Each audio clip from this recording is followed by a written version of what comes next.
war, terrorism, and geopolitical crisis. Is religion the solution or the problem? Mr. Dinesh D'Souza is the Robert and Karen Rishwain Fellow at the Hoover Institution at Stanford University and the author of many best-selling books, including What's So Great About Christianity. Mr. Hitchens is a contributing editor to Vanity Fair and the Atlantic Monthly and is also the author of many best-selling books, including God Is Not Great, How Religion Poisons Everything. In that case, why don't we begin with Mr. Hitchens.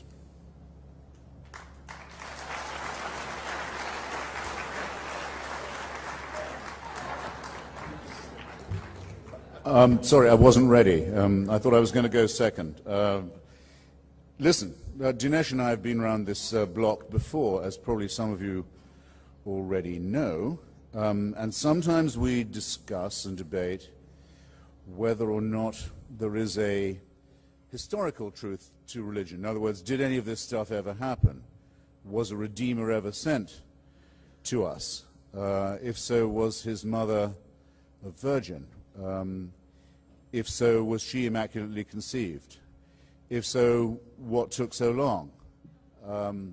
Questions of this kind that are not at all without their importance and their validity. And sometimes we discuss what you might call the metaphysical truth of it. Is there redemption to be had in this way? Is it conceivable as you stand at Las Vegas airport tomorrow, perhaps, and watch people go by and play the game that I play, and imagine which primate, what kind of primate would they be if they were covered in fur? Would this be an orangutan? Would that be a gorilla? Would that be a mandrill, and so on? And so you can always tell. And then say, yes, but if that one there had made the right propitiations, had gone to the right prayer meetings, had made the right offertories, had sworn to the right oaths, that one would have eternal life, and the others would not. And see if you can make yourself believe any of that for a second. That would be a very good debate. And we've had that debate too, and we expect to have it many times in the future. Today, we're only discussing, and we've only got time to discuss one thing, which is our third and fallback debate. Does this stuff, even if it's all bullshit, even if it's all made up, even if it's all entirely man-invented, does it at least make people behave better? It may not be true. It may indeed be completely false. It may be fabricated. But does it have a moral effect? Does it make people treat each other more kindly? Okay? That goes nowhere near the metaphysical and the moral truth of the matter.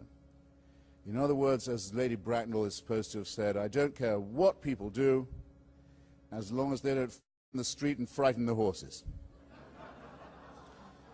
And if a good preaching will stop them doing that, then so much the better for preachments. So we look around today's world, and I've got now not very many minutes left, and I'll tell you why I don't think there's any evidence at all, to make us believe that, true or false, religion is better in times of crisis, war, terrorism, famine, and so forth.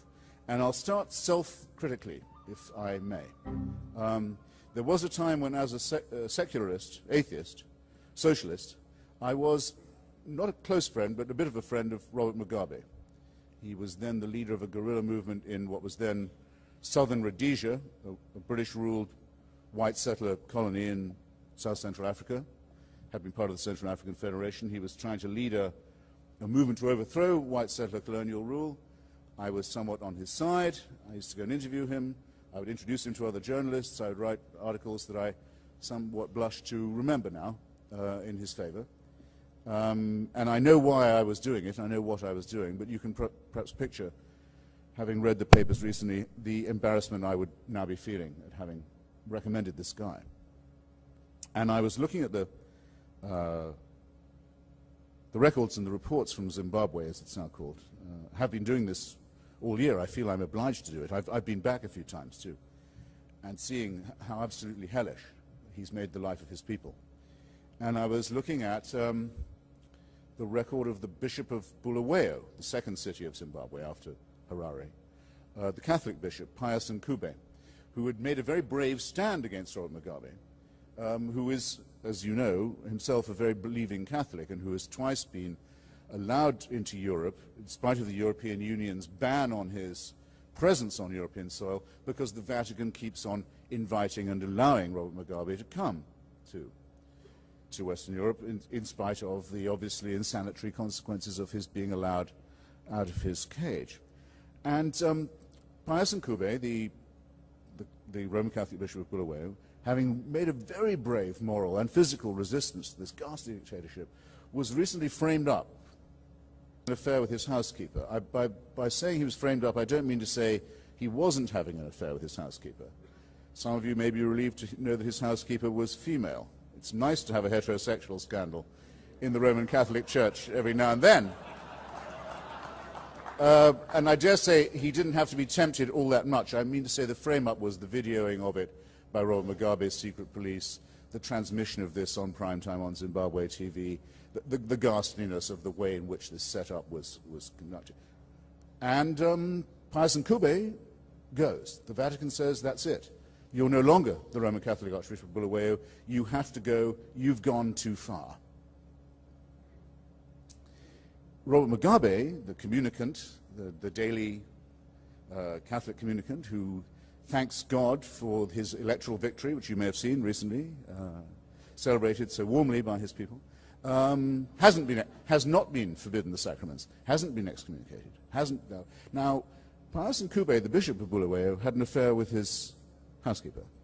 Robert Mugabe has subjected his entire country to torture, famine, theft, expropriation, death, death squads, and the rest. But it seems to me there's nothing he can do to get himself outside the church. He'd probably have to recommend condoms or abortions at the rate he's going, before anything would be said about him, any condemnation would be thundered from the pulpit. Now, I ask you, what does this make one conclude about whether or not religion, in its organized or informal shape, has the propensity to make people behave better or otherwise? And you will notice, I hope, that I've picked as my counterexample a Catholic bishop, and I've picked as my first example someone who, when I first knew him, I believed to be a secularist. So I hope you won't think I've picked a soft or easy target. Let me move on a little, just since we're doing a tour d'horizon of our troubled globe at present. Not everyone notices this, but I do. The recent recrudescence of something very sinister and very menacing, that is to say, despotism of the old form in Russia, one-party rule, KGB rules, KGB standards for the treatment of dissent, for the treatment of the press, for the treatment of opposition politicians, for the treatment of neighboring countries as far distant as Georgia and Chechnya and Latvia and Lithuania. The return, in other words, of what used to be called Great Russian chauvinism under Putin and Medvedev is accompanied by something that was always the accompaniment of Great Russian Tsarist tyranny and, by the way, Stalinist tyranny before. Over the shoulder of the dictator stands, every time you see it, the black-cowled figure of the Russian Orthodox bishop, claiming, as they do now, and as they're freely granted by Putin and Medvedev, exclusive right to be the state church. No other Christian church is allowed even to recruit or proselytize in Russia, let alone a Jewish or Islamic force. Not allowed at all. When Medvedev takes his oath of office as president, he takes it with an archbishop holding an icon up for him to kiss. You may remember that in the very strong field of stupid remarks made by President Bush, probably the stupidest, this is a very competitive selection, was his meeting with Vladimir Putin, where he said, as soon as he saw that he was wearing his grandmother's crucifix, he could look into his eyes and know that he was a sincere and decent man. Doesn't anyone here feel a moan of shame that any American president could make such a statement and be so uncritically received for it? Because to use the word faith is always to use the word as if it was a positive. And see what we've helped to baptize in Russia now, another form of Tsarism, anti-Semitism, chauvinism, police dictatorship, with baptizing it, the Russian Orthodox Church. This is a decision with which we will feel a strong sense of dissent and regret and remorse for many years to come in my submission.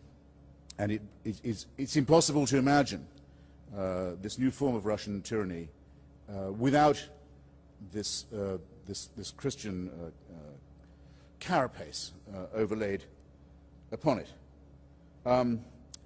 Need I add to an audience as well versed in current affairs as this one that a nightmare that has been obsessing all thinking people for many decades now is about to be upon us. We've all worried and wondered when it would occur. When will it happen that a messianic regime or gang or group will manage to get hold of apocalyptic weaponry? When will the two curves intersect? When will those who think that the end of the world is coming get weaponry that can make that happen? Well, it is about to happen in Iran, in Persia. You can wave all you like, darling, I can't see it. How many minutes is that? 1 minute. I've barely got my trousers off and she's already calling time. Well, let me not then adumbrate too much. It's going to happen. It has, in fact, almost certainly already occurred. The parties of God intend to confront us with the idea of how we'll feel when we have to live at their pleasure, when we, in the United States, and our friends and allies in Western and Eastern and Central Europe, and Lebanon, and the Sunni Arab Gulf, and also, will have to wonder all the time, what is the pleasure? What is the pleasure of the Iranian theocracy now that it has thermonuclear weapons and the means to deliver them? We will have to factor their desires into our arrangements. We will have to know what it's like to live at their pleasure. And I think if I phrase it like that, I won't need to unsheath from their quiver the rest of my examples.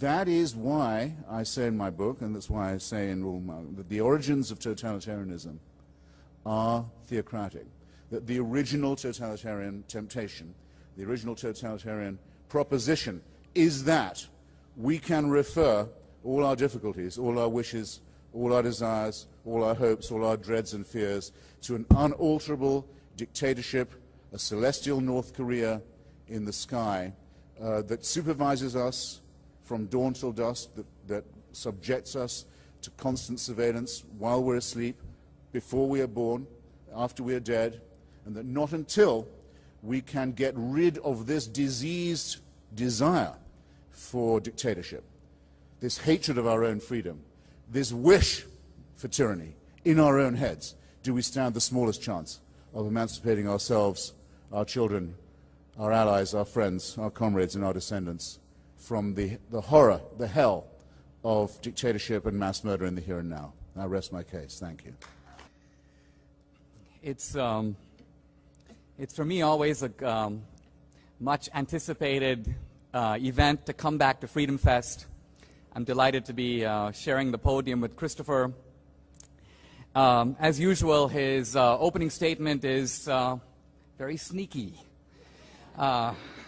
Rather than make the argument in the form I anticipated, he kind of has launched the elliptical mode of attack. I'm going to come back to some of the things he spoke about.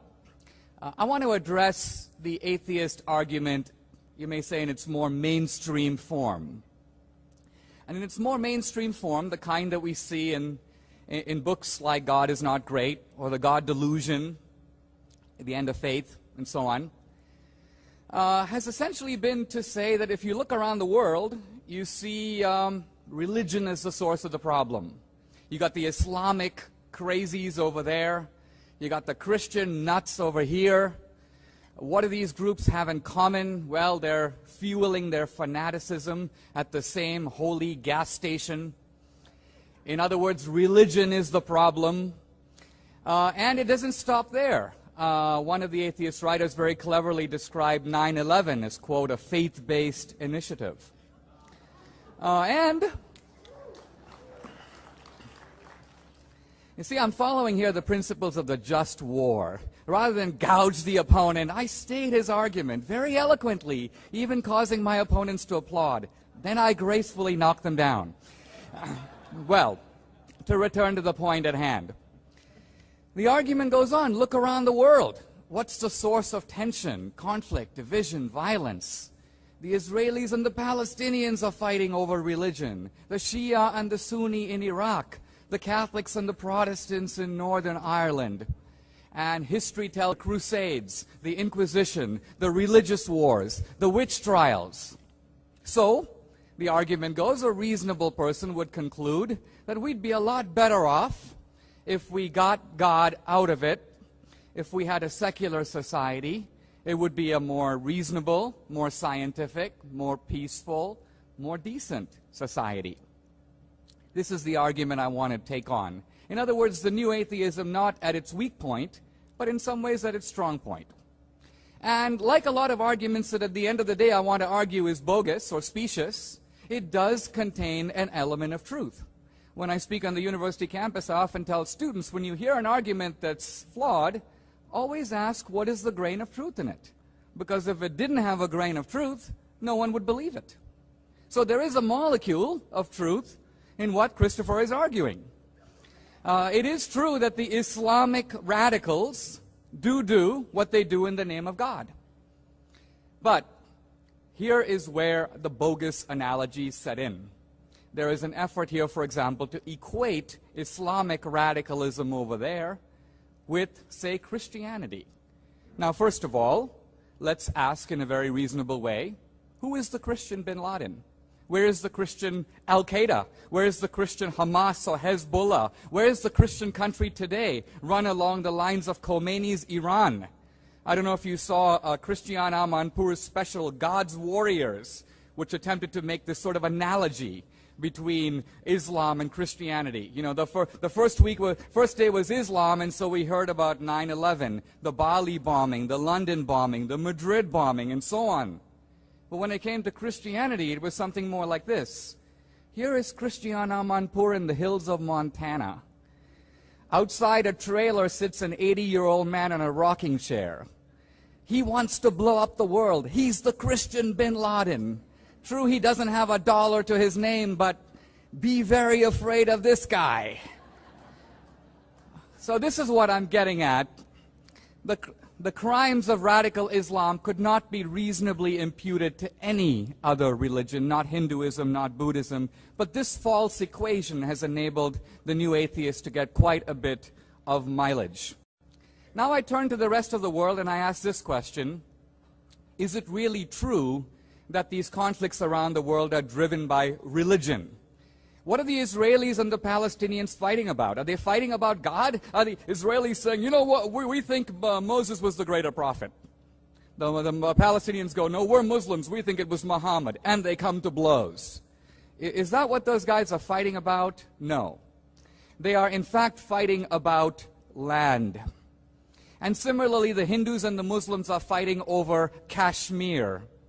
And similarly, in Northern Ireland, the Catholics and the Protestants are not fighting about the Eucharist or transubstantiation. They are fighting over which group of guys gets to rule that country. Self-determination is the issue. There's a story about a guy in Belfast. He's walking on the street.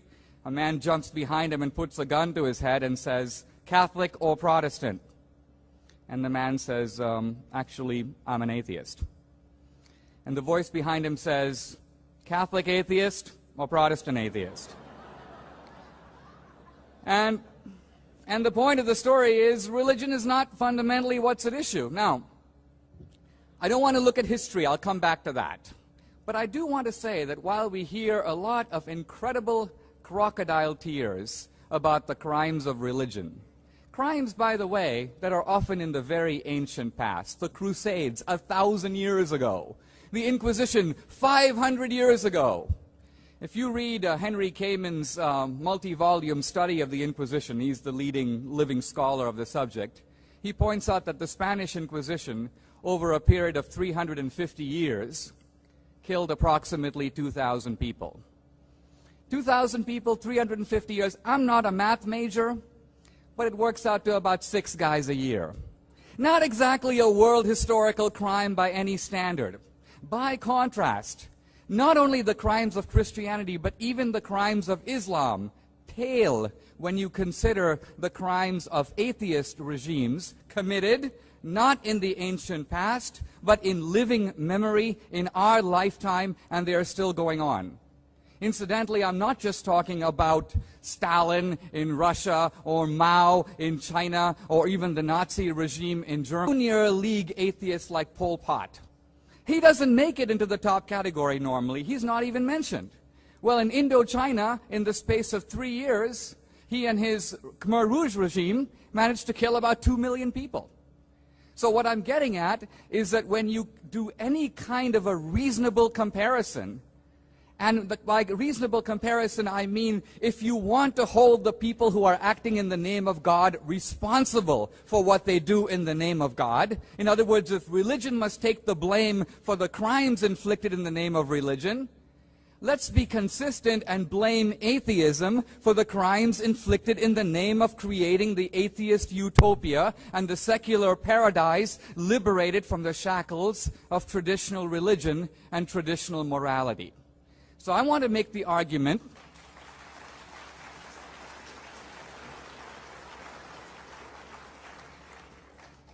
now Richard Dawkins in his book The God Delusion jumps in here with an important qualification. He says, but wait a minute. The Christians killed in the name of Christianity, you might have had tyrants who happened to be atheist, but they didn't kill in the name of atheism. Now, Dawkins, as you know, is an accomplished biologist, but here I think you see the problem when a biologist is permitted to leave the lab. In other words, here is a guy with evidently no understanding of history. I mean, if you look, for example, at communist regimes, it is not an accident, as the Marxists like to say. It was part of the deliberate design of the regime. The whole idea is that religion, well, Marx in a complicated analysis called it the opiate of the masses, but what he really meant is religion functions as a kind of drug. It blinds you from social injustice. The true liberated society would get rid of it. And so it is not, as I say, coincidental. Every Marxist regime has targeted the churches, persecuted the priests, killed the believers, and so on. The atheism isn't incidental. It is part of the conceptual scheme from the beginning. Finally, I want to make this point, and that is that we're fighting a war on terror. I have 1 minute, I see. We're fighting a war on terror, and I ask this question. What is the best way to fight it effectively? I think this is an area where Christopher Hitchens and I are in agreement, which is to say that our mode of communication with the radical Muslims should not be in the form of a pleasant conversation and shared cocktails, but rather in the form of live ammunition. So where is the fortitude to take on radical Islam coming from? Is it going to come from secular Europe? Or is it going to come from a more muscular and a more religious United States? The Europeans so far have proved, well, let me just say that the Swedes recently upgraded their terror alert from run to hide. So Hitchens, I think, is about the only pugnacious secularist we have. So if we're looking for fighting the kind of theocratic menace that he sees on the horizon, I ask him, is it not a paradox, perhaps a tragic paradox, that at the end of the day, it's going to be the Christians who head to Iraq and the secular guys who come to Vegas? Thank you very much.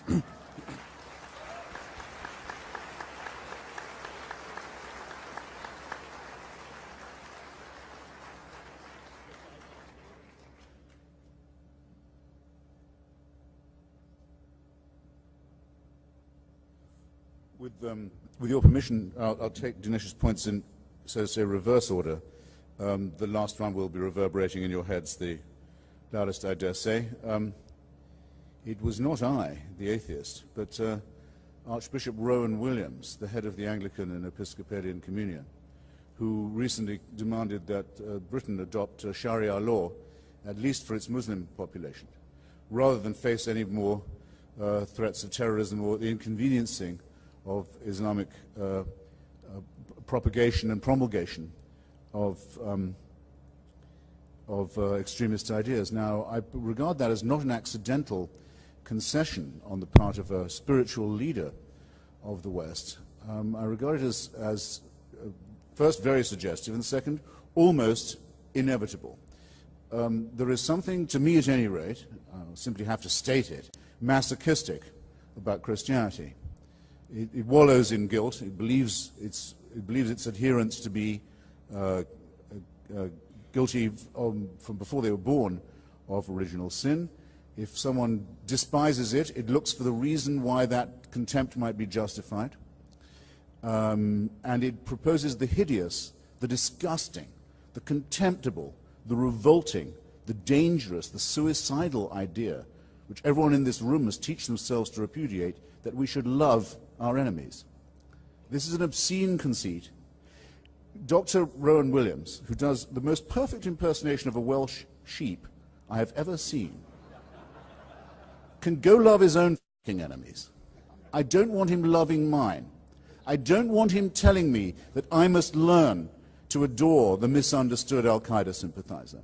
I don't want him saying in the name of his contemptible Nazarene ideology that I must give up my freedom, that the rule of law in the country of my birth is over, that there's a separate law for people of a separate religion, that we are not all governed by the same courts, not all by the same understanding, that anyone with a different faith can claim a different jurisdiction. That is moral and political and cultural suicide, and not to call it Christian would be to miss the point.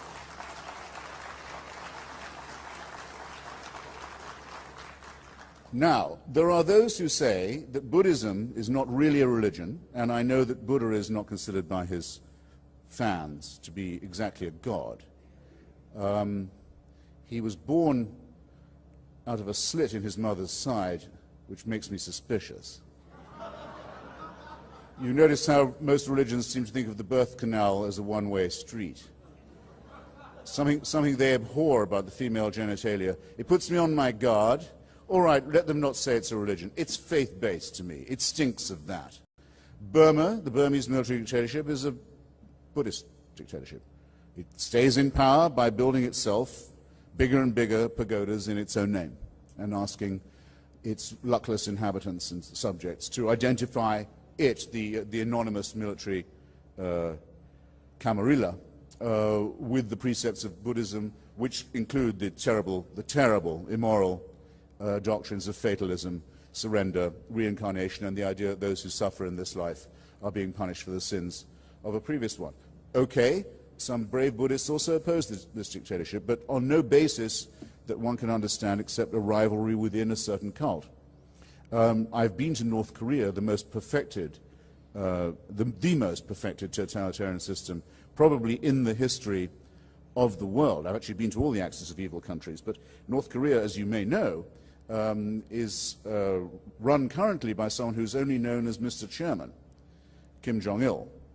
He can't be called Mr. President because his father, Kim Il-sung, is still the president of North Korea. He's been dead for 10 years, which makes North Korea into what I call a necrocracy, or a thanatocracy, or a mausolocracy, but he's still the president. Kim Jong-il is only head of the party and the army, not of the state. You notice this, and he's considered to be a reincarnation of his father. You notice this leaves North Korea one short of a trinity. This is not an atheist state. It's the most worshipful and religious country I have ever seen. When I was young, I used to wonder, when they told me what hell was like, I could believe it. When they told me what heaven was like, eternal praise. You get to sing the praises of God forever, every day, all the time, round the clock, forever. Not just for the rest of your life, forever. That's heaven. Sounds like hell to me, but I still couldn't actually imagine it. Now I've been to North Korea, I've seen it happen. That is your only right. Your only right as a North Korean is to sing the praises of the eternal, thankful, beautiful, brilliant leader for all time. Don't let Dinesh or anyone else fool you by saying that that is secularism. I've got a minute, right? Well, then let me squander it with just some vulgar knockabout. You might not have thought this election, this our great republic, the United States, was being fought to a very, very high standard from the start, and nor it was. But if you've noticed, every one of the cheapest and nastiest moments in this campaign, from both sides of those seeking not just the nomination but the presidency, has been inflicted upon us by a clergyman. All the low moments in this are the greatest secular, constitutional republic, the only country on earth with a secular constitution, the only one that has a constitution that doesn't mention the word God, anyway, and by design, has been subjected to a consistent attempt to degrade the political process by people who prove that anything is permissible to any thug, any bore, any demagogue, any racist, any creep who can get the word reverend put in front of his name. Whether it's Jeremiah Wright or Hagee or, my favorite, the Reverend Rod Parsley. Sounds like a P.G. Woodhouse character on a bad day. One of McCain's advisors who says that the mission of the United States is to have a holy war with Islam. In other words, don't, as we have been up till now, don't confine your apprehension, ladies and gentlemen, of this threat to in partibus infidelium, to those countries far away on the horizon and far out of our immediate ken, where barbarism and superstition reigns. Bear in mind that this nonsense, this idiocy, this evil, this wickedness is coming soon to a place near you too, and get ready to resist it while you still can. Thank you. Perhaps I'll begin by talking a little bit about the Archbishop Rowan Williams and Sharia. Somebody asked me the other day on a campus, what do you think should happen to him, the Archbishop? And I said, well, I think he should be horsewhipped. And the student said, but didn't Christ say you should turn the other cheek? And I said, yes, but the Archbishop Rowan Williams wants Sharia. Let's give it to him. So here, my point is this. If you actually look at what Rowan Williams was arguing, he was actually not saying that in the imitation of Christ, let's extend a forgiving hand and a welcoming hand to the Muslims. Rather, he was making an argument drawn from secular liberal multiculturalism. He was saying something not very different than you'd hear today on a university campus from a sociologist at the University of Massachusetts at Amherst who has never set foot in a synagogue or church, but who would argue something like this. Because the West no longer believes in Christianity, we now believe in nothing. In other words, you'll often hear people say, what we have in common is our diversity, which is another way of saying that as Americans we have nothing in common. What we have in common is what distinguishes us. And since that is the case, the only rational rule is to give everybody equal access to the public square. And that includes the secular guy, but it includes the believer. And if it includes both, surely it cannot exclude the Muslim. And so what I'm getting at here is it is precisely not a religious argument, but the collapse of the religious foundation of Western civilization that has opened the door to a certain kind of, you may say, namby-pamby version of tolerance. The Christians, by the way, have a version of tolerance. It's a little bit of a stricter version. In fact, think about the word tolerance. Tolerance contains the seeds of disagreement, if not contempt. If I say I tolerate you, it means you stink. You suck. I detest your principles. That's why I have to put up with you. If I agreed with your principles, there would never be a question of tolerance.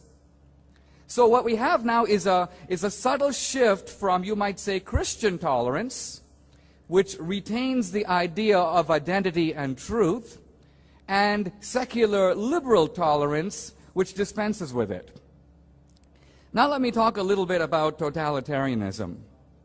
I want to read you a line from the atheist Daniel Dennett in his book Breaking the Spell, is looking at this issue of religion and atheism. And he says this debate is getting a little bit too far out. Let's establish some clear rules. And the clear rule he establishes is the one drawn from the Bible: by their fruits ye shall know them. Now I'm going to quote Dennett. He says, "It is true that religious fanatics are rarely, if ever, inspired or guided by the deepest and best tenets in those religions." And then he says this, "So what? Al-Qaeda and Hamas terrorism is still Islam's responsibility, and abortion clinic bombing is still Christianity's responsibility." Here's what he's saying. The ordinary Muslim doesn't get to say, "I'm a peace-loving guy because of really bad things are being done in the name of Islam." He or she bears some of the responsibility for that. And similarly, the ordinary peace-loving Christian has got to answer to some degree for the Inquisition and the Crusades and so on. Fair enough. If that's the standard, it's got to be applied equitably. What we have here is Christopher Hitchens essentially attempting a kind of, you may say, very stylish sleight of hand. He's basically saying, let's blame religion for the crimes of religion, and then let's take all the things done by atheist regimes in the name of atheism and also blame them on religion.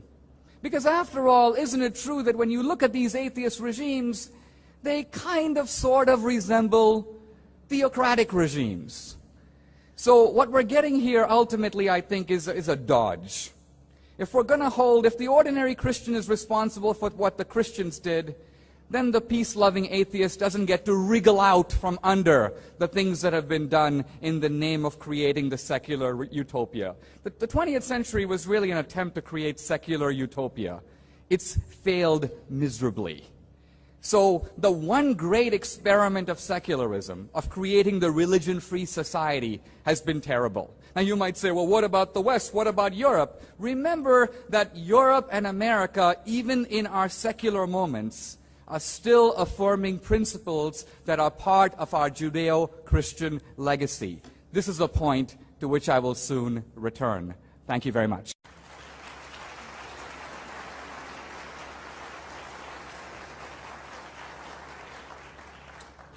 Okay, well, I'm going to ask one question and give Dinesh a chance to answer it, and then Christopher a chance to rebut his remarks. And then we're going to go ahead and open up the floor to questions after that.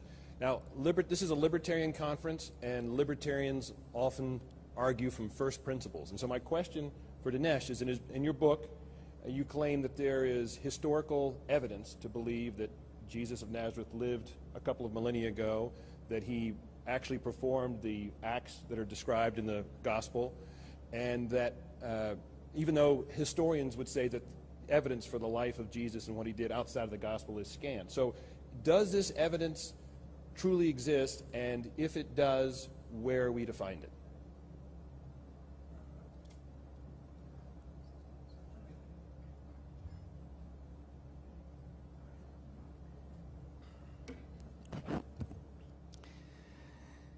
To me, one of the really interesting aspects of this religious debate is that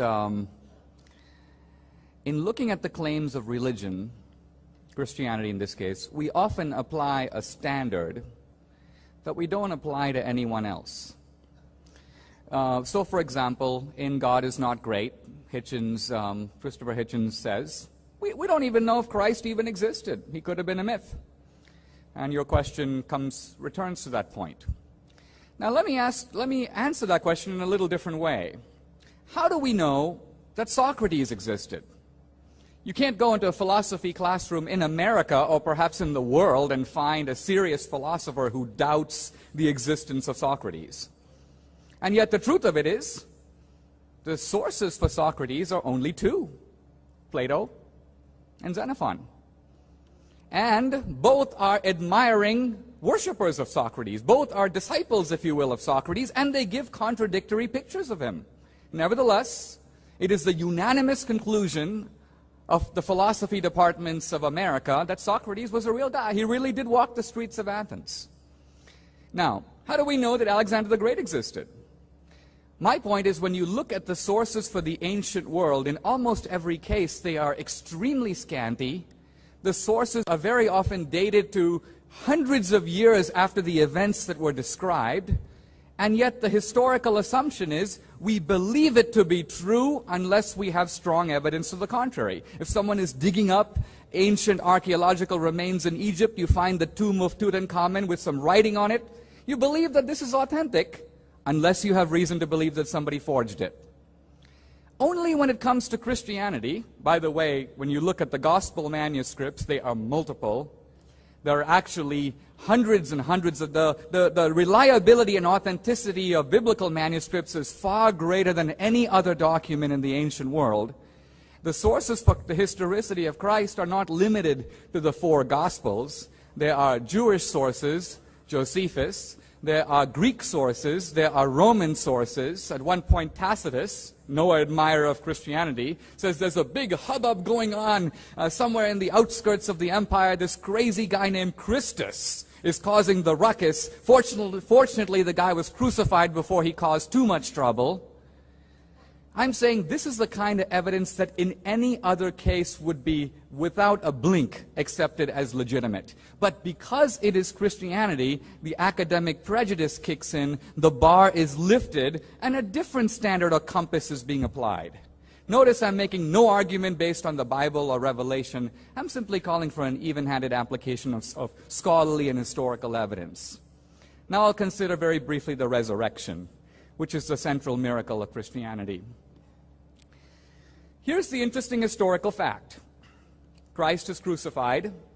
That's not so strongly argued about. Christ is buried, put in a tomb, and a stone is supposedly put in front of the tomb, and Roman guards are guarding it. Now, for 300 years or more, in the early Christian polemics between the Christians and the Jews asserted that the disciples stole the body. The disciples came and took Jesus' body. Interestingly, the Jews didn't say Christ was not crucified. They didn't say that the tomb wasn't empty. They admitted those things, but they claimed that the disciples must have somehow conned the Roman guards or rolled the stone away and stolen the body. Anyway, here's the point I want to get at. You've got these early disciples, and by the biblical accounts themselves, Christ is dead. They are dejected, feeling kind of low, you might say. And then something happens. Something rather weird happens, and this group of ragtag guys, relatively uneducated, and a relatively small group, suddenly becomes convinced that they have actually seen Christ. Not one or two guys, but many.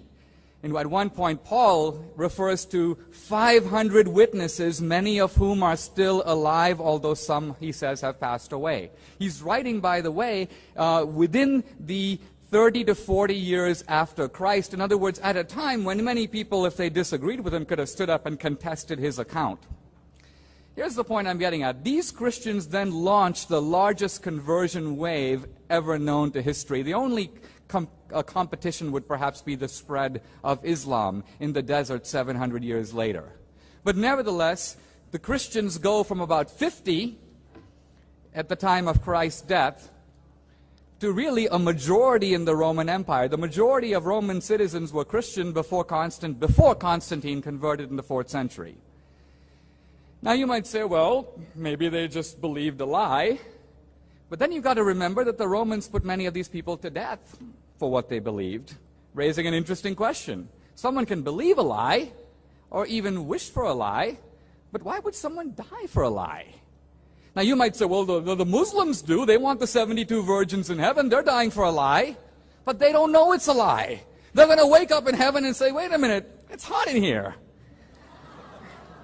But the point here is we're not talking about people expecting an unknown future reward. We're talking about people who would be dying for something they know not to be true. If one guy does it, he could be crazy. But when hundreds, thousands of people do it, it's a little bit like the debate about UFOs. People say, well, I can bring you 10 guys who say they saw UFOs. Well, you bring me 95% of human beings on the planet who saw UFOs, and I'll be looking for them myself. In other words, we live in a world where the vast majority of people not only believe in God, but claim to have some experience of Him. We're supposed to be libertarians, champions of realism, the real world, practical, empirical, valuing human experience. Is it really our position that the vast, vast majority of the world's people who we want to trust with freedom to use their money well and to organize their lives, but they are so deluded, these same people, that they are all living in the fantasy of something that simply doesn't exist? Why would such people not be better governed by some kind of a wise man who knows better? Freedom presumes that people are good judges of the validity of their own experience, that people are fairly reasonable about whether something is going to improve their life or not. That's why you trust them with their own money. That's why you trust them to meet and assemble and vote the way they do. So I'm arguing here that libertarianism at its deep level is based, I wouldn't say just on a Christian assumption, but I would say on the assumption that, on certain assumptions that we often ignore because they are underground. We are standing, if you will, on a political hill. We need to look at the ground below us. This idea that if I swing my fist, I should stop at your jaw. Why? If we are Darwinian primates, why? Show me someone in the animal kingdom that does that. I debated recently with Peter Singer about animal rights, and I told him the problem with animal rights is we can't get animals to respect animal rights.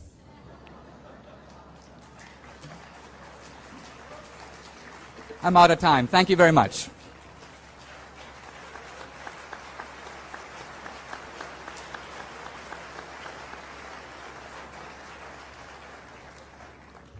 That was terrible, Dinesh. Just before we stop on the virgin thing, if these poor fools had read the Talmud instead of the Qur'an, they'd know that they get 72 mothers-in-law as well.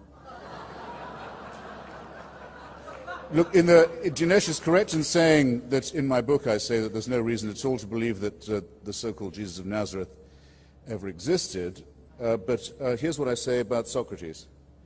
The original collision between our reasoning faculties and any form of organized faith, this is my book, though it must have occurred before in the minds of many, is probably exemplified in the trial of Socrates in 399 BC. It does not matter at all to me that we have no absolute certainty that Socrates even existed.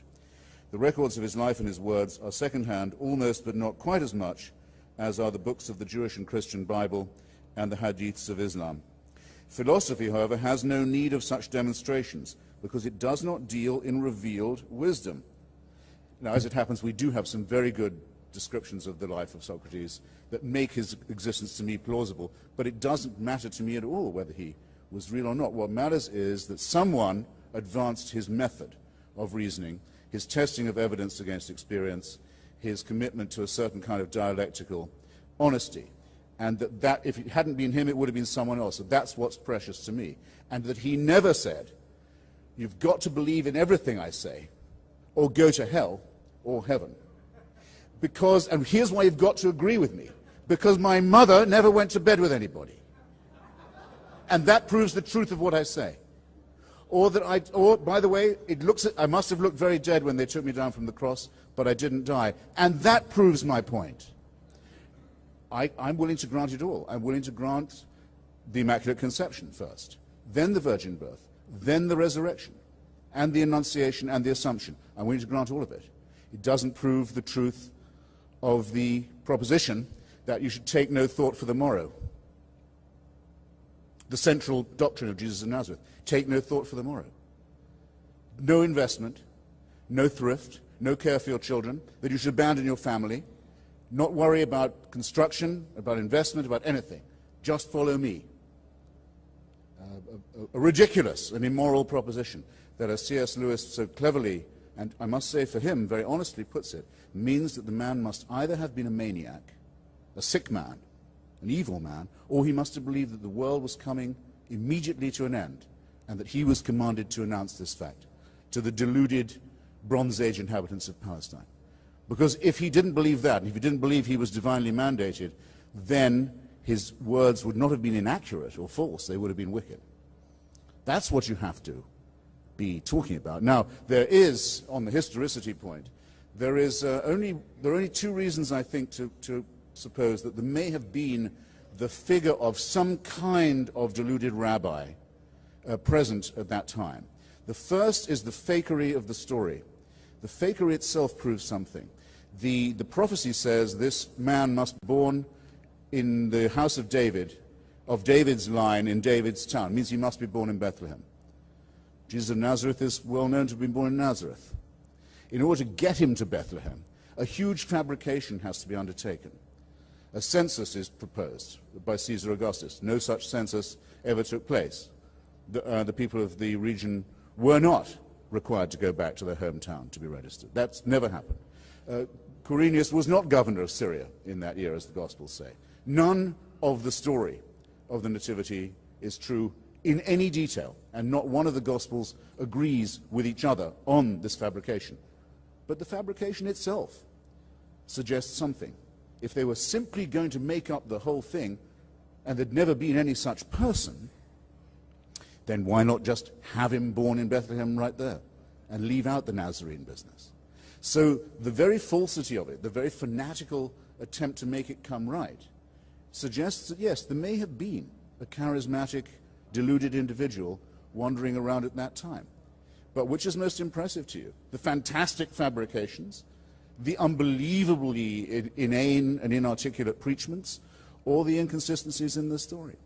You could mention another thing about the resurrection. Most of the witnesses to this are women, illiterate, stupid, deluded, hysterical females, of the kind who in a Jewish court at that time would have had about as much chance of being listened to as they would in an Islamic court today. What religion that wants its fabrication to be believed is going to say, you've got to believe it, because we have some illiterate, hysterical girls who said they saw this? No, it's impressive to me. It's impressive to me that the evidence is so thin, and is so hysterical, and is so feeble, and is so obviously, strenuously cobbled together, because it suggests that something was going on. There was some character. And I don't want to, therefore, to profane those who think that no, that there must have been something, and say, no, there was nothing. This is not a whole cloth fabrication, but it is a very human and very intelligible and very pitiable, I think, practice of fraud that may have worked on stupefied peasants in the Greater Jerusalem area, but should really have no power to influence anyone in this room, whereas the noble methods and words and systems by which Socrates reasoned will continue to illuminate our path for as long as we care about the only real gift we have, which is our independent intelligence. Now, I think that'll do for now, but if you want to ask me, yes, I've run out of time, but if you would care just to look at the chapter I've written about the discovery, the concession now, by every Israeli archaeologist, by the whole school now of Israeli archaeology, that the entire story of the Exodus, the captivity, the wandering, the conquest of Canaan, and the rest of it, is also a complete fabrication. You will see a perfect collision between the two things that do allow us to make progress as scholars and intellectuals, the weighing of evidence against interest. And that the great school of Jewish archaeology, given every motive to find the contrary, giving every motive and every chance in the Sinai and in the region to dig up and find what David Ben-Gurion, at the founding of the state, called the title deeds of Zionism, to come back empty-handed and say we admit it, this story has no basis of any kind whatever, is I submit to you, something far more noble, far more worthwhile, far more honest, far more courageous, far more moral, and far more Socratic than any of the nonsense that Dinesh just tried to pass off on you. Thanks.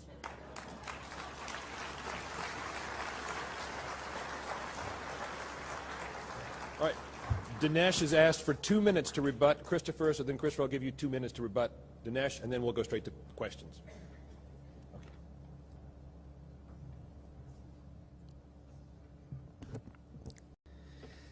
Well, you notice when we were talking about Socrates, the question I was discussing was historicity. Do we know if there was, in fact, a Socrates? Christopher shifted ground, and he said, look, I don't care if there was or not. I'm concerned about his ideas.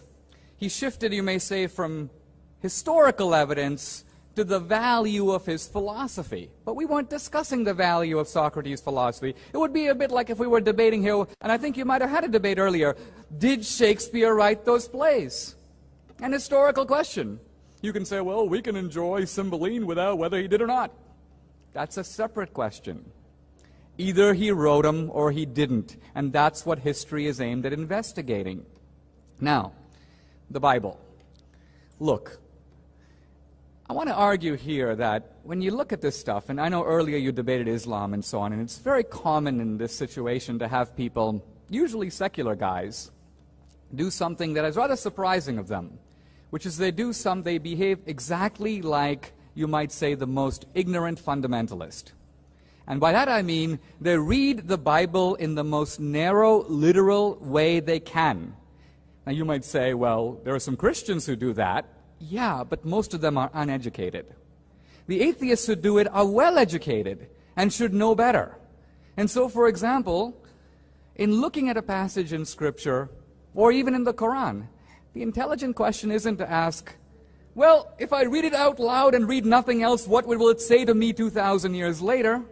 But rather, how have all the people who have followed with great seriousness this teaching for centuries understood and acted upon that passage?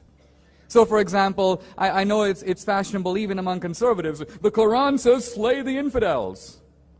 Yeah, but we've had Islam for 1,300 years. We've had numerous Islamic empires, the Umayyad dynasty, the Abbasid dynasty, the Ottomans in Turkey, the Mughal Empire in India, ruling over tens of millions of Hindus and Jews and Christians. Why aren't those people all dead? Because the Muslims didn't interpret that passage that way. No Muslim empire has wantonly killed all the infidels under its control. Why not? Couldn't they read the Quran? They did, but they read it a different way.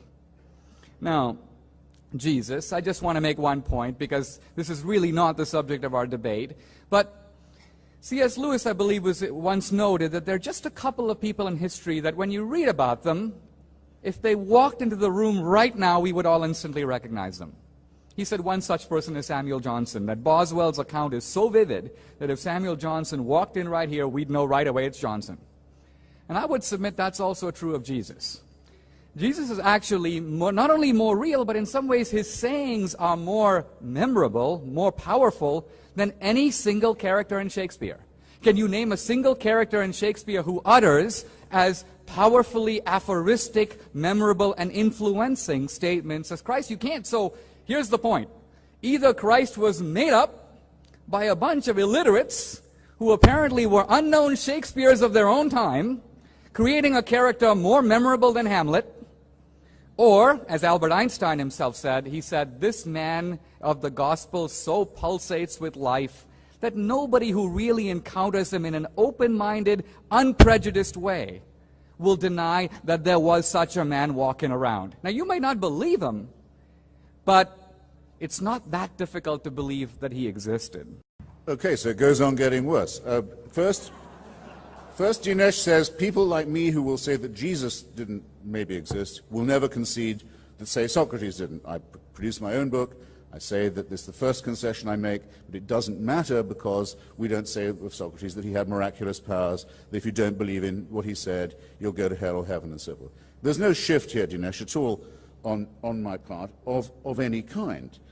As to the historicity of it, or the reality of it, let's take something that for some reason Christians think is important, which I conceded. I said it could have been true, but it wouldn't make any difference to me, the virgin birth. According to the Bible, the birth of Jesus Christ was in this wise. I quote, when his mother Mary was espoused to Joseph, before they came together, she was found with child of the Holy Ghost. I add in my book, and I'll quote, yes. And the Greek demigod Perseus was born when the god Jupiter visited the virgin Danae as a shower of gold and got her with child. The god Buddha was born through an opening in his mother's flank. Catlicus, the serpent-skirted, caught a little ball of feathers from the sky and hid it in her bosom. And the Aztec god Huitzilopochtli was thus conceived. The virgin Nana took a pomegranate from the tree watered by the blood of the slain Agdestris and laid it in her bosom and gave birth to the god Attis. The virgin daughter of a Mongol king awoke one night and found herself bathed in a great light, which caused her to give birth to Genghis Khan. Krishna was born of the virgin Devaka. Horus was born of the virgin Isis. Mercury was born of the virgin Maya. Romulus was born of the virgin Rhea Silvia.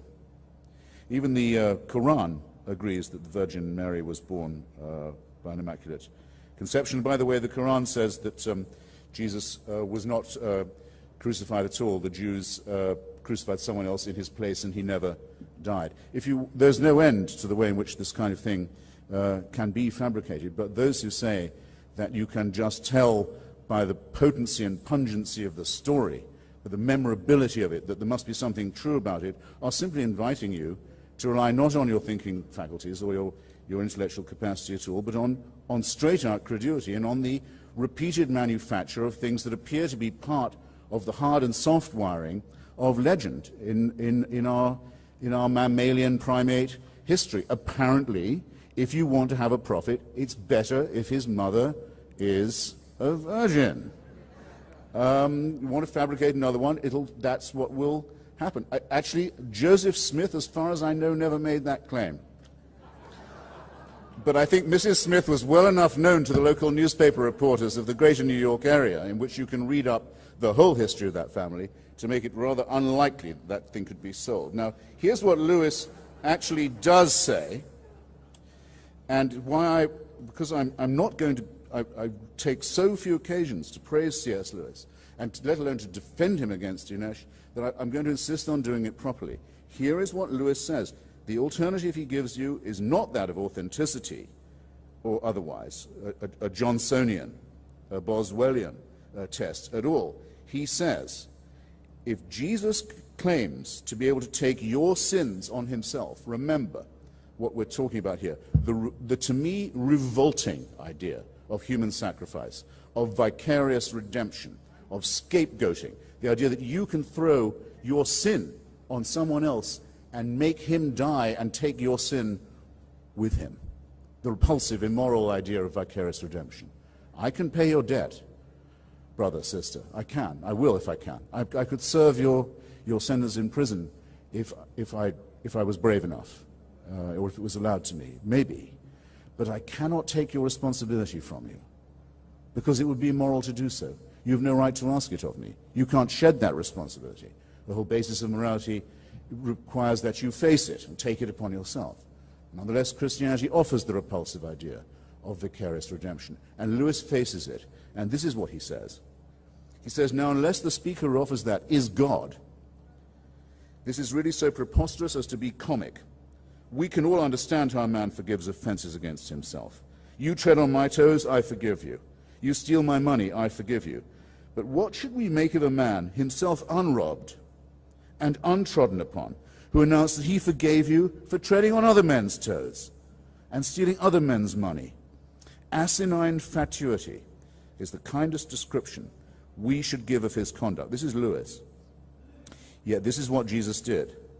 He told people their sins were forgiven and never waited to consult the other people whom their sins had injured. He unhesitatingly behaved as if he was the party chiefly concerned, the person chiefly offended in all offenses. This makes sense only if he really was the God whose laws are broken and whose love is wounded in every sin. In the mouth of any speaker who is not God, these words would imply what I can only regard as a silliness and conceit, unrivaled by any other character in history. To people like Thomas Jefferson, a hero of mine, who said that Jesus wasn't divine but he was a great moral teacher, Lewis quite properly spoke with scorn and said, that's the one thing we must not say. A man who was merely a man and said the sorts of things Jesus said would not be a great moral teacher. He would either be a lunatic or else he would be the devil of hell. You must make your choice. Either this man was and is the Son of God, or else a madman and something worse. And Lewis, who's argued so well up till then, can't complete a syllogism. Poor guy, he never quite could do that. He said, since I don't think he was the devil of hell, I have to conclude he was the Son of God. Well, you don't have to follow the paltry logic of that to see that at least Lewis is not making it easy on himself. And that to prove that this deluded individual did actually exist, if it could be proven, which it cannot, would leave you as a Christian with all your work still ahead of you.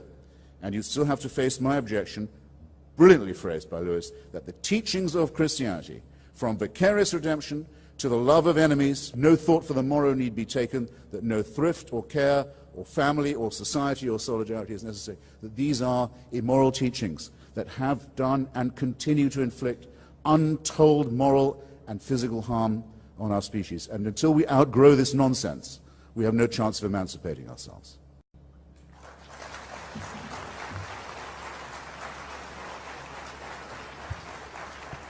Okay.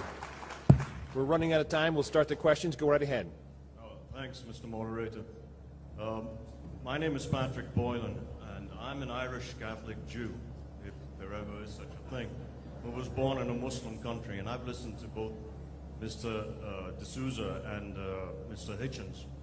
I agree quite a bit with Mr. Hitchens. Mr. D'Souza, my question is to you. By the way, moderator, am I allowed to go for the throat? Because that's my favorite move here. No? Okay. Anyway, Mr. D'Souza, I know you were born in India, and you're Goan and everything else, and you've lived in a Hindu country. It surprises me that you don't know that the Muslims killed over 70 million Hindus in India when Muhammad bin Qasim came, in the 7th century, 7010 actually it was, 710 actually. They killed over 70 million Hindus. It surprises me when you talk about Judeo-Christianity and you talk about the Inquisitions and you don't mention a single thing about the razzias that the Islamic people took out against the Christians and Jews and murdered them left, right, and center. You don't talk about that. They did it not in the name of Islam, but because it is taught to them to do it in Islam. And I know you're going to say, well, you take it out of context, it's cherry picking, it's blah, blah, blah. The biggest threat we have right now, and I'll come back to terrorism, which is my forte, the biggest threat we have right now is religion, sir. And it is the Islamic religion. Osama bin Laden has said he has permission to kill from 5 to 10 million people. Okay. He has got the fatwa. Okay. One sec, let me just finish this. In the Quran, 47:4, when you meet the unbelievers, strike at their necks, take captives, and bind them firmly. We don't have time. We don't have time to go on. Dinesh, do you want to just take a quick stab at that? Yeah, the question is, why do you think that religion is not the cause of all these problems? Especially as far as Islam is concerned. Do you mind if I ask you a question? Sure, go ahead. How many people were killed by the Roman Empire? What's that got to do with Muslims killing all the Hindus in India? I thought you would be confused because no, I'm not confused. we have had a number of empires through history. Most of them have left an ocean of blood and a mountain of bodies. I'm sure when Genghis Khan stormed across the plains of Asia, he wasn't handing out bowls of Mongolian beef. And yet, as far as I know, he didn't do it in the name of religion, did he? So the question we have to ask is not, did the Muslims do this, but in what way were the Islamic empires radically different from other empires of other religions or even secular empires that have littered our sad world? I don't see any fundamental difference of behavior. In fact, in some respects, Islamic empires were more tolerant than other empires. That's a lie, sir. Excuse me? That is a lie, and you know it. Sir, okay, no, we can't get into that. All right, let's go on to the next question. Well, can I? Yeah, okay. All right, go ahead, Christopher. Maybe the question wasn't really right. First, Dinesh is quite right in saying that many Muslim empires have been, especially the late Ottoman and to some extent the Abbasid caliphates, were models of tolerance compared to many Christian and non-religious empires. So you should withdraw your progress suggestion that he was being untruthful there. I don't personally think the body count is the thing that decides this. I wish, for example, that the Roman Empire had succeeded in putting down the Jewish rebellion in Palestine. I think we'd all be very much better off if the Jewish zealots had been obliterated and their horrible monotheism and its intolerance prevented from mutating into Christianity. I think the only chance for civilization in Palestine at that time was a continuation of what Alexander the Great, who by the way is a figure in history, had brought to the area, a kind of Hellenism which was actually extremely attractive to many Jews and remains the model for secular and reform Judaism. That's what I happen to think. I don't think all imperialisms are totalitarian. What I think I hope I've tried to carry this point, and I'll just seize this chance to underline it again. Never mind the body count, think of the principle. The principle of monotheistic religion is totalitarian to begin with. It says that you must submit to an authority that cannot be challenged, that owns you body and soul, that can watch you while you sleep and after you're dead, that can convict you of thought crime for what you may do in your dreams, that abolishes the whole concept of human individuality, responsibility, and autonomy, and forces you to love a dictator who you also fear. That is what is wicked. And it would be perfectly all right to kill in the name of resisting that. So the body count that it naturally inflicts by imposing itself is a second-order consideration. Well, let's just look at Christianity for just a moment, because the central principle of Christianity, and Judaism too, if you go back to the first book of Genesis, is that God made man free to choose. Very often when I debate this issue, people say, well, why would a just God allow the Holocaust? How come all these evils exist in the world? And the short answer is because God made man free, including free to reject him. So, far from there being a totalitarian principle, which, by the way, if God exists, he could have imposed. Christianity is based on the idea that you have the freedom even to say no to God. And a lot of moral evil in the world can be explained in that way, that God could intervene and usurp that freedom, in which case there would be perhaps an obliteration of all human-inflicted evil, but then we would be robots. So the very fact that here we are free individuals walking about, free to accept the church or not, free to believe or not, these things came out of Christianity. So it's not right to say, to take secular despotisms of the 20th century, which arose out of a rebellion against religion, and anachronistically superimpose them backward through history, as if they were the creation of religion itself. This is the huge historical sleight of hand to which I'm afraid we are being subjected.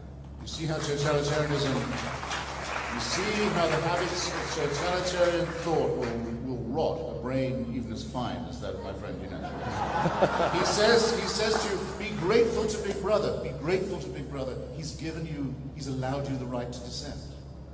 Who in this room does not feel insulted by something as fatuous as that? And by the way, whatever, and contemptible as that, by the way, whatever the definition of free will may be, and I say we have it because we have no choice but to have it, it is not something you can be given. If you tell me it's free will and you've been given it, you abolish the category in which you are dealing. Surely that must be plain. And no, you do not have the right to say that there is no God, and that his prophet and his son are not valid, and their teachings are not to be listened to. You only have that right if you're willing to risk your immortal soul and an infinity of torment. And to say that this is a kindness is to be an abject person, sprawling at the feet of a man-made idol. Don't do it. Get up on your feet, brace yourself to your full height, throw off this shackle. It's a mind-forged manacle. Okay.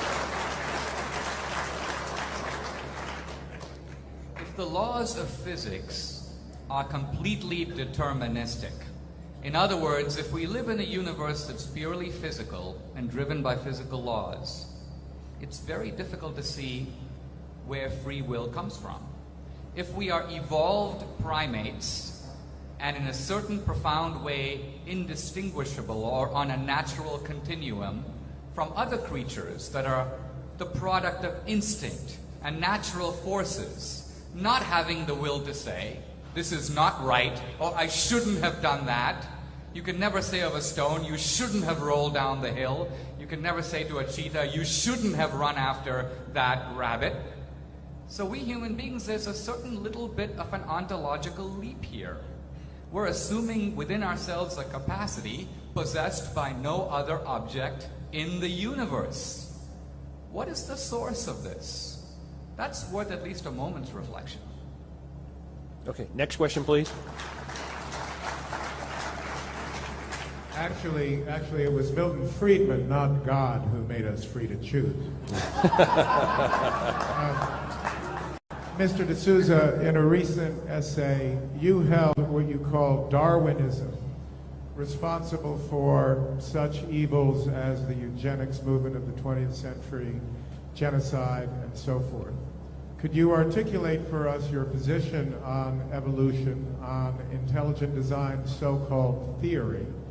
And do you believe that wide embrace of the fact of evolution necessarily leads to the moral decay of society?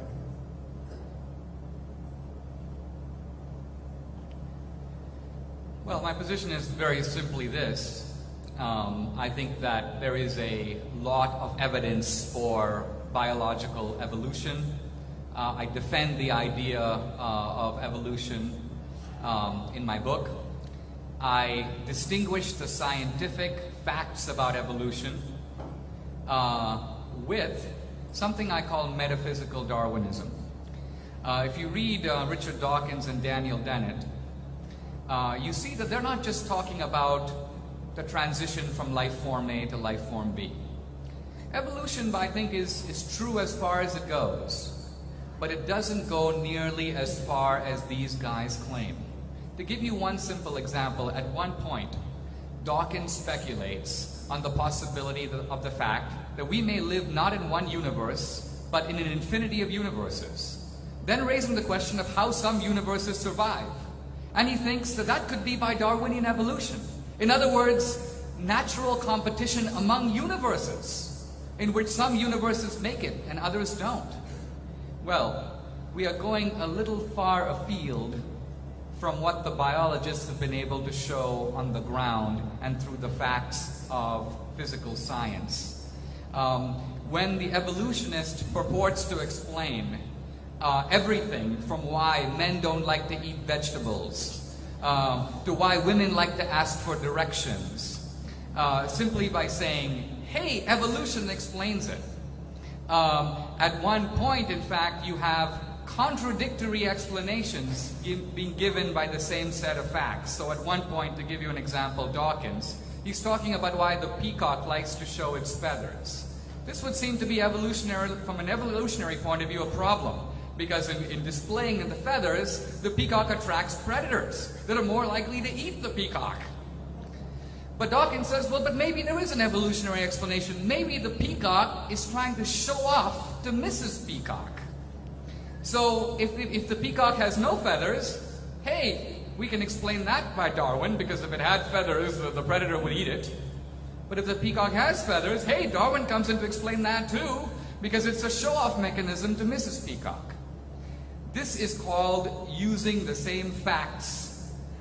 You essentially have an unscientific application of Darwinism here, because there is no possibility of challenging or refuting such a theory. If a theory can be used to explain contradictory facts, and I cite Dawkins in my book saying, even if there was no evidence for evolution, we should still take it to be true.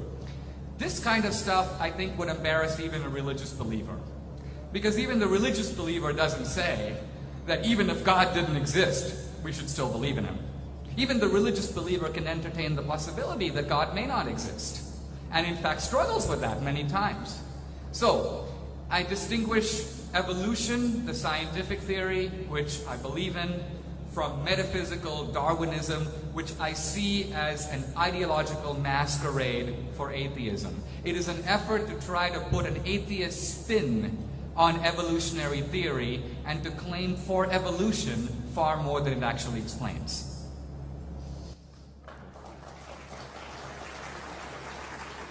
Next question, please. At first, this debate wasn't about whether religion was either, true or false, but whether it was a help or hindrance. So I'm wondering, why do you consider writings about not to lie, steal, and murder, and that you should be nice to other people and you should respect them bad? Who's your question for? Well, I mean, the first account that I know of what we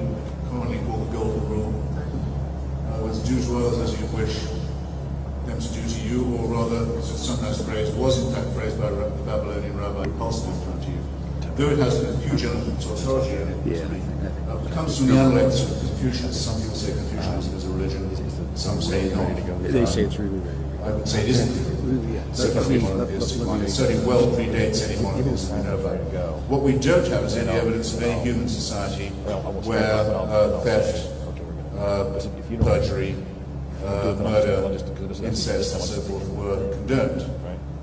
It seems very improbable that such a society would have survived to tell the tale. And indeed, with certain prohibitions that most people don't need to have reinforced, such as cannibalism and incest, as a matter of evolution by natural selection, that powerful, if, I agree with Dinesh, somewhat overrated force, will make sure that the tribe dies out in any case. So there's no chance of that transgression going unpunished, whether you believe in the supernatural or otherwise. What I object to in the insinuation of your remark is that we wouldn't know these things, you and I, we don't know each other, but that you and I couldn't be relied upon to tell a wrong action from a right one, or a moral action from an immoral one, without supernatural permission. I have no idea what makes you think that there's anything to that proposition, or why you'd want people to be so abject and so contemptible that without being told this by witch doctors, or instructed by the heavens, or by earthquakes or fires or floods, that they wouldn't be able to derive it from their own experience of human solidarity, which is certainly how I found it out, which requires no underpinning from priests, rabbis, or mullahs. You look like someone who must get in the last word. Well,